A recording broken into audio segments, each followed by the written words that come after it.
Olá, tudo bem com você? Hoje nós vamos falar sobre a santificação. Já falamos desde os princípios da criação, falamos sobre o Espírito Santo, sobre Deus, sobre Jesus. Semana passada falamos sobre a salvação. Se você ainda não pegou aula, você pode voltar. E hoje nós vamos falar sobre a santificação e como ela acontece. E eu coloquei aí num texto para você dar uma olhada, não é? Hebreus capítulo 12, verso 14, que diz o seguinte: segui a paz com todos e a santificação, sem a qual ninguém verá o Senhor. Então, a santificação, eu até coloquei aí para você ver no mídia, alguém mexendo no vaso, né, no barro. Então, o oleiro pega o barro e ele faz toda a massa, coloca essa massa sobre uma plataforma, depois ele vai apertando o pé, que o negócio vai rodando, né? Tipo de uma correia, hoje é tudo mecânico e com motor, mas antigamente não era assim, né? E aí esse homem, ele vai moldando, né, esse barro com água, e na verdade é um barro preparado que é amassado, seco, tirado todas as imperfeições, né? E então vai mudando assim para o barro se transforma num vaso.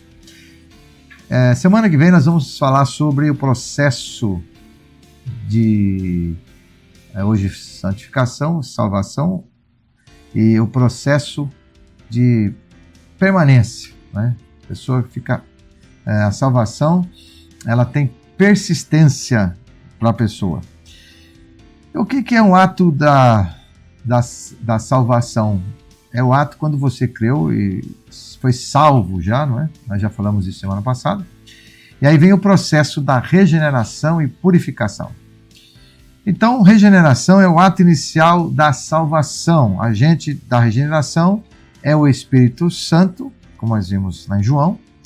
E sem regeneração o homem não pode ser salvo. A regeneração ela se mostra através do arrependimento e mudança de vida ou santificação. Então, o que é a regeneração? Pensa num processo de alguma coisa que você quebrou, se desse para a gente pensar nisso, né? Você vai reformar, transformar aquele negócio quebrado num negócio novo. A regeneração, se fosse nós pensarmos na questão biológica, seria, eu acho que bem legal, daria para entender, né, no rabo, né, das lagartixas, que quando se rompe, se perde, né, aí cresce uma no lugar, então é regenerado. Então, o ato inicial da salvação é a regeneração.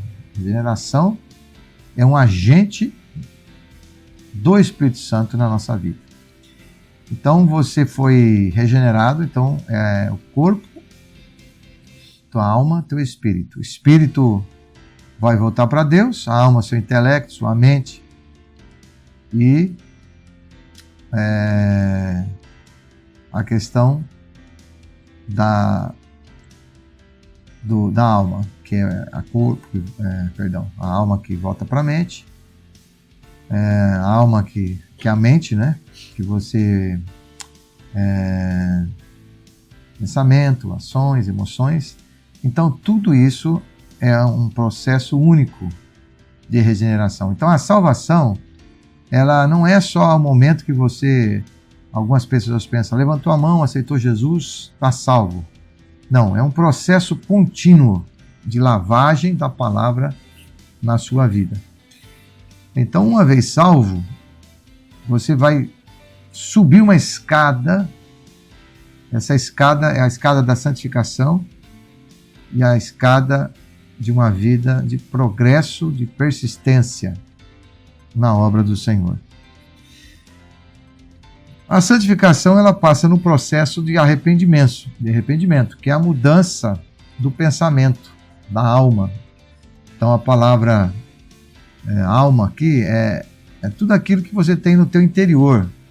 Então pensa que se você viveu a vida toda com maus hábitos, maus comportamentos, então nessa transformação, nessa regeneração que você tem, nesse processo que você alcança a Deus, o que acontece? Você vai ter novos pensamentos, novas atitudes. Então, o arrependimento não é remorso ou tristeza, né? As pessoas às vezes se enganam que eu aceitei Jesus, eu tive aquele choro, aquela coisa. Não. O arrependimento é uma mudança de vida da qual você pode ter uma atitude de tristeza, sim, mas uma atitude que não é momentânea, é para a vida toda. E ela produz um quebrantamento, um reconhecimento do erro, da mudança da atitude. Então você vai retornar para Deus, né? Então, um texto lá de Mateus, no capítulo 12, no verso 41, diz assim, Mateus 12, 41.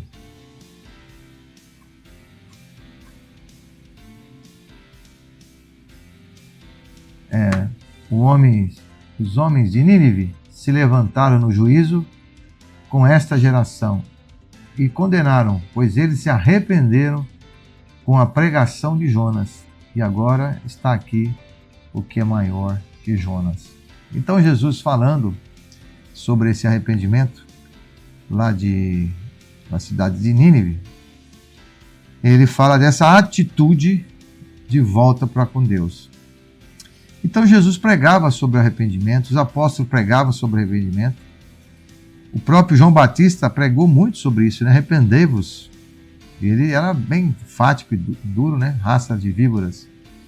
E então esse arrependimento, ele implica uma mudança de comportamento. A ideia é que se implica numa conversão, né? A mudança total da sua vida. E é uma confissão, uma reconciliação com Deus e com os homens. Então, se você mentia, você não mente mais. Se você furtava, você não furta mais. Então, a santificação é um processo do qual você começa a subir uma escada para ser mais parecido com Jesus. Então, a salvação, ela vem o processo imediatamente da santificação. E na santificação há a necessidade da confissão. O que é isso? É uma declaração, é quase que você escreve uma declaração de fé, né, no Senhor Jesus. Então lá em João capítulo 1, verso 9, diz assim: se confessarmos os nossos pecados, Ele é fiel e justo para nos perdoar todos os pecados. Essa confissão para o Senhor é dizer a Ele que você precisa dele e precisa dessa santificação. Se sem santificação é impossível ver a Deus, se aproximar do Senhor, foi isso que aconteceu com Adão e Eva lá no paraíso, né? Lá no Salmo 32, verso 5, diz assim que nós não devemos esconder nada diante do Senhor. Não esconder os nossos pecados. Eles não devem ser escondidos, devem ser mostrados para o Senhor. A verdade é que o Senhor conhece e vê nossos pecados, mas a ideia do salmista é de não esconder. Em Provérbios 28, 13, a ideia de confessar, né? Mas muito mais do que isso, é uma ideia de você não só confessar, mas de você deixar os seus pecados, né? Provérbios diz assim, olha, Provérbios 28, 13. Provérbios 28, 13. O que encobre as suas transgressões nunca prosperará, mas os que a confessa as deixa, alcançará misericórdia. Então, o processo de santificação é você todo dia você ir tendo uma mudança de hábito, de pensamento, de coração.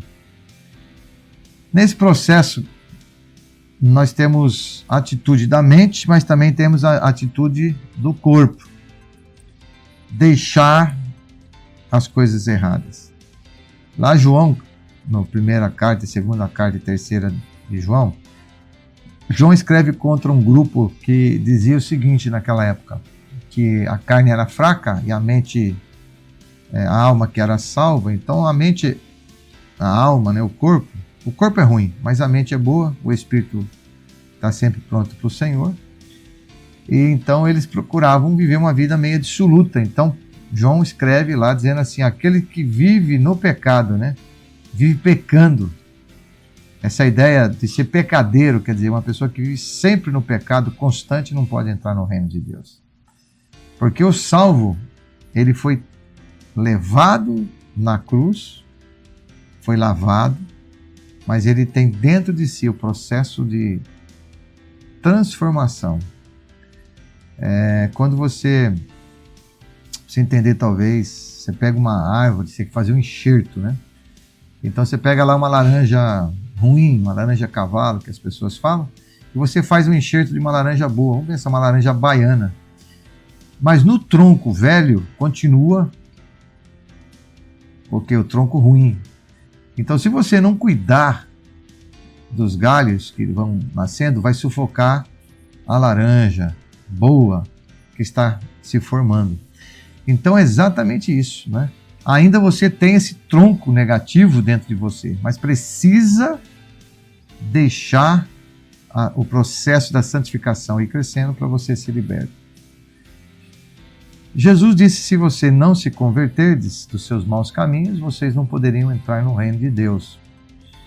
E Jesus também disse, se alguém quiser vir a mim, negue a si mesmo, toma a sua cruz, né, e me siga. Então a salvação é um processo de santificação e de persistência na palavra de Deus.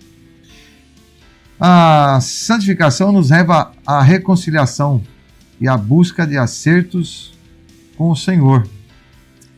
Então, o primeiro processo dessa reconciliação é com Deus. Então, você estava sem conexão com Deus. Então, Deus te chama, te reconduz, te reconecta. E você, então, passa a ter essa reconexão com Ele. Depois vem com os homens. E Jesus diz, não é? Se você chegar no altar diante de Deus e não se reconciliou com os homens, deixa ali a tua oferta e vai lá acertar com os homens. Então, a reconciliação, ela passa no processo Deus com o homem, Deus com os homens. Então, é um processo de baixo para cima, mas também é um processo vertical. E aí a Bíblia nos diz que nós seremos novas criaturas. Essa é uma regeneração completa. É aquilo que Jesus disse para Nicodemos, né? E que ele não entendeu. E Jesus disse para ele assim, ó, se você quer ser salvo, você precisa nascer de novo. Então ele teve aquela ideia de nascimento de novo, entrar na barriga da mãe, como se fosse uma reencarnação. E Jesus disse, de maneira alguma, né? Então Jesus está falando de um processo mental, que você tinha a mente do mundo, o cosmos estava dentro de você, e você vai se libertando disso. Então é um processo, para quem é criança, é mais fácil se santificar. Porque a criança, pela palavra, ela já vai aprendendo, né? Mas imagine um adulto que teve uma vida toda errada, seus hábitos, maneira de agir, de ser, e quando ele se converte, ele precisa de um processo de lavagem interior, que a gente pode chamar de cura ou de libertação, ou podemos chamar até de uma outra, até de um outro nome, mas a ideia é um processo que, se você não passar por ele, você vai continuar um crente fraco, um crente inútil, né, muitas vezes. A purificação, então, é um ato gradual da santificação. A definição da santificação é um processo de purificação das coisas do mundo. Então, aquilo que você pensava, sua filosofia de vida, né, sua maneira de pensar, você vai abandonando. E e mudando, né, a sua história e o seu jeito de viver.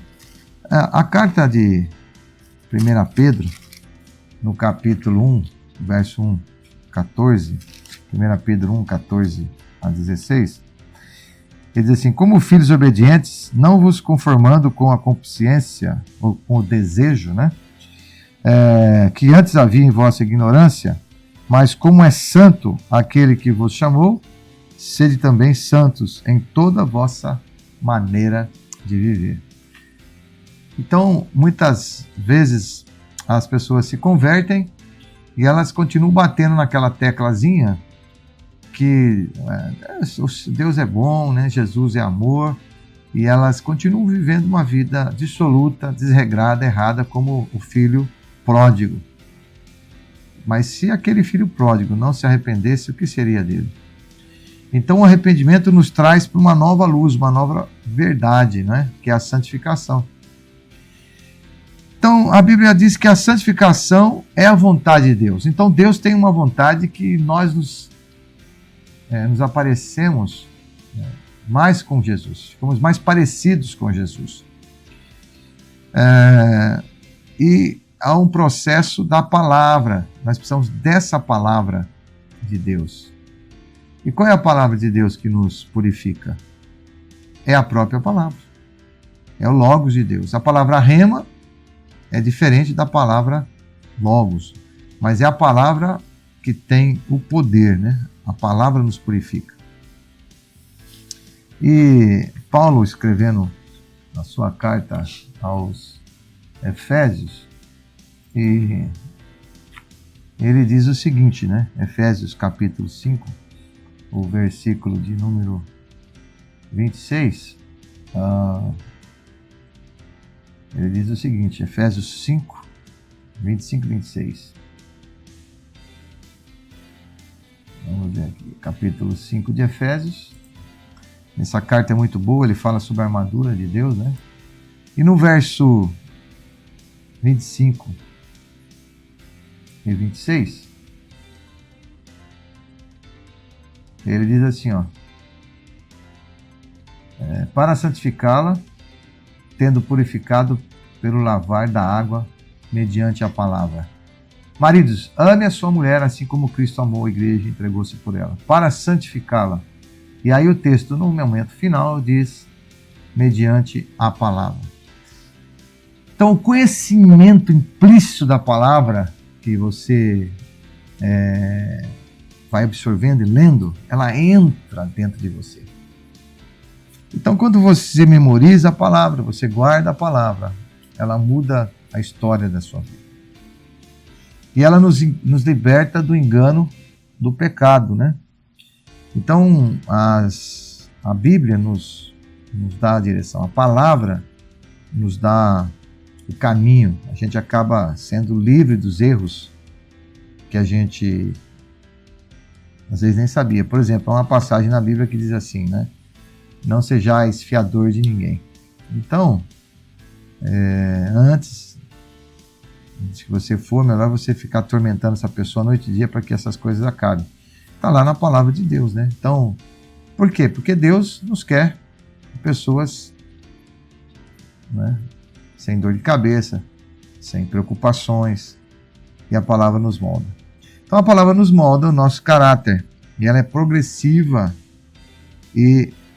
mas ela não é instantânea, não é uma coisa que você, como micro-ondas, né, você liga e tal. Não, a palavra é progressiva, então você vai aprendendo, você vai se enchendo dela, e ela vai transformando a sua vida no passar dos tempos. Então, você vai conhecendo a palavra através disso. Como opera, então, essa palavra através da santificação? Através, lá em Tessalonicenses, né? Vamos dar uma lidinha nesse texto aqui, ó. Em 1 Tessalonicenses 5, 23. 1 Tessalonicenses 5, 23. Vamos ver aqui rapidinho.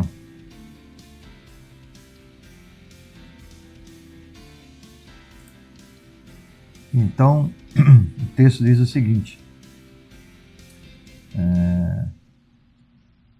assim, olha. O que o próprio Deus de paz santifique inteiramente, o que todo o espírito, a alma e o corpo de vocês sejam preservados e irrepreensíveis na vinda do nosso Senhor Jesus Cristo. Que o Deus de paz o santifique inteiramente, todo o espírito e a alma. Olha aí. Então o Senhor, ele opera nessa santificação o nosso espírito, que vai voltar para Deus, a nossa alma, que é tudo aquilo que pensamos, que agimos. Então nós somos curados de depressão, de angústia, de dor, de traumas. Tudo isso tem que ser curado. Há um processo que chama celebrar a recuperação. A gente até já fez esse curso aqui na igreja várias vezes, e talvez se você que me acompanha, se tiver interesse em fazer, é só entrar em contato conosco, né? Então, celebrar a recuperação. Então, há coisas que você, bagagem, por exemplo, do seu pai, da sua mãe, que você carrega, então precisa a palavra libertar você. E o corpo também, não é? De maus hábitos. Então, é uma libertação, uma mudança completa. A santificação no espírito, nós passamos a ter um momento que nós enxergamos mais a Deus. E nós começamos a discernir as coisas espirituais. A Bíblia diz que aqueles que vivem na terra não conseguem discernir as coisas do espírito.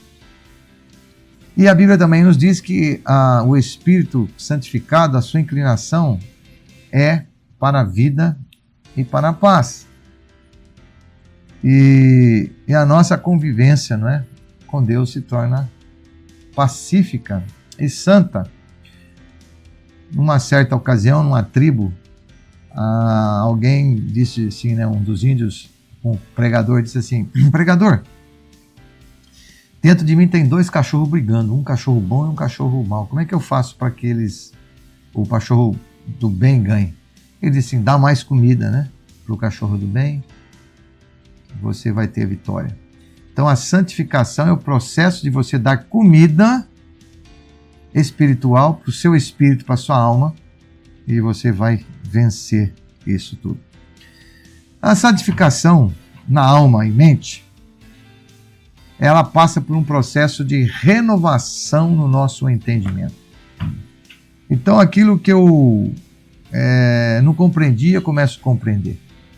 Interessante que um dia eu peguei uma Bíblia e dei de presente para um amigo meu, universitário, quando a gente estava estudando ainda, eu fazia jornalismo, e ele pegou depois de uma semana e disse assim para mim: Marquinhos, né? Sempre me chamava de Marquinhos. Marquinhos, você me deu um negócio aqui, é de louco, ninguém entende isso, eu tentei entender, eu fiquei em parafuso. Então o Espírito de Deus, ele nos mostra, né, as verdades das quais, quando nós aceitamos o Evangelho, há uma mudança. Então dá uma olhada aqui, vou ver aqui com você, Romanos capítulo 12, e ele diz aqui, olha, versículo 2: rogo, pois, irmãos, pela compaixão de Deus, que apresentei o vosso corpo em sacrifício vivo, santo, agradável a Deus, que é o vosso culto racional. Então, o primeiro processo da santificação é o processo do teu corpo ser apresentado diante de Deus. A maneira que você veste, a maneira que você age. Né? Hoje, por exemplo, a sensualidade é assim, é nua e crua, né? Mas a Bíblia condena a sensualidade. Então, seja ela do homem ou da mulher, ela é condenável, porque ela está levantando um desejo no qual a pessoa que está vendo não pode ser alimentado e não pode ser agraciado, né, daquele desejo, se a gente pudesse falar assim. E a segunda parte diz assim: não vos conformeis com este mundo, mas transformai-vos pela renovação do vosso entendimento. Então, transformai-vos pela renovação do vosso entendimento, para que experimenteis qual seja a boa, perfeita a vontade de Deus. Então, para que você experimente a boa, perfeita e agradável vontade de Deus, há uma necessidade de renovação da sua mente. Então, às vezes, até um processo, né, filosófico que você tinha, você precisa ser renovado. Então, a Bíblia chama isso de sofismas, né? Cadeias, que a gente precisa ser liberto. Então, a mente liberta, corpo liberta. Exteriormente, o que nós temos dentro de nós. Então, acabamos de ler aqui, o nosso corpo é santo. Então, a gente tem que ter essa santidade, né? As pessoas sempre dizem assim, mas o que importa sou eu, não importa o outro. Não, a Bíblia diz que importa o outro, sim. O outro é importante, porque a Bíblia diz, se você levar o teu irmão a pecar, você está sendo condenado também. Então há uma necessidade de nós termos um controle interno e externo do corpo, porque o corpo é o templo do Espírito Santo. Então Paulo fala muito sobre isso, né? Para você não se juntar com a prostituta, para você não ter uma vida sexual fora do teu casamento. Então são regras da santidade que Deus colocou. Agora, se você concorda ou não, né? Ou se eu concordo ou não, para Deus não importa. As regras estão lá. Então, o homem deve ter uma mulher, não ter uma vida promíscua, né? A Bíblia chama de lascívia, pornografia, vários termos é usado, né? Adultério, o homem jovem solteiro que vive uma vida sexual com uma moça solteira, a Bíblia condena o pecado também, que é pecado desse sexo fora do casamento, sem compromisso, né? Então, esse é o que a Bíblia ensina. Agora, se as pessoas aceitam ou não aceitam, isso é um problema que elas vão ter que enfrentar lá com Deus, né? Então, no corpo também, exteriormente, que temos dentro de nós. Então, aqui você pode ler esses textos todos, eu não vou estar lendo com você, mas o tempo nos permite, né? Mas no corpo, comer, o falar, o vestir e o beber. Então, assim, o que comer? Até a comida, se você comer uma coisa que está te prejudicando, você está estragando o teu corpo, que é o templo do Senhor. O falar contamina, né? A Bíblia diz que a palavra mal falada é como uma espada de 2 gumes. Certa ocasião, uma senhora começou a falar muito na igreja de uma outra mulher lá, e levantou falsas testemunhas e tudo mais, né? E depois ela foi pedir perdão e tal. E ali foi chamado lá para o pastor para conversar. E o pastor disse assim: olha, irmã, vou pegar aqui um travesseiro de pena e vou subir naquela montanha ali na frente da igreja e vou lançar essas penas e depois você vai pegar uma por uma. E ela disse: nossa, pastor, eu vou ficar a vida toda, acho que não vou conseguir. E é isso daí, ele disse. Então, às vezes, aquela palavra falada vai ser lançada e muitas vezes ela vai passar a vida toda e não vai conseguir mais se recuperar. Eu me lembro de uma frase que diz assim, né? Que um beijo roubado de uma prostituta não diz nada, mas de uma moça decente pode custar até a vida dela. Então, o falar é muito perigoso. Então, palavrões, não é? Malícia no falar. O vestir assim, nós não devemos estar nem na frente da moda, nem atrás da moda. Mas o vestir também, a Bíblia fala até a maneira que o crente se comporta. A sensualidade e tudo mais. E o beber, né?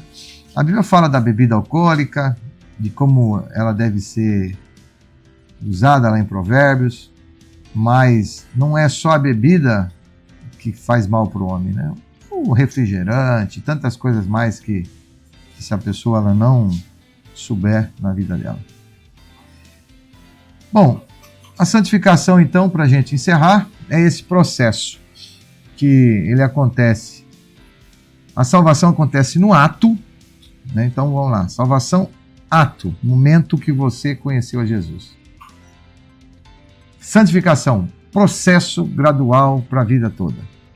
Então você vai melhorando todo dia, vai melhorando seu casamento, vai melhorando os seus relacionamentos, você vai melhorando o seu compromisso com Deus, você vai melhorando o seu caráter.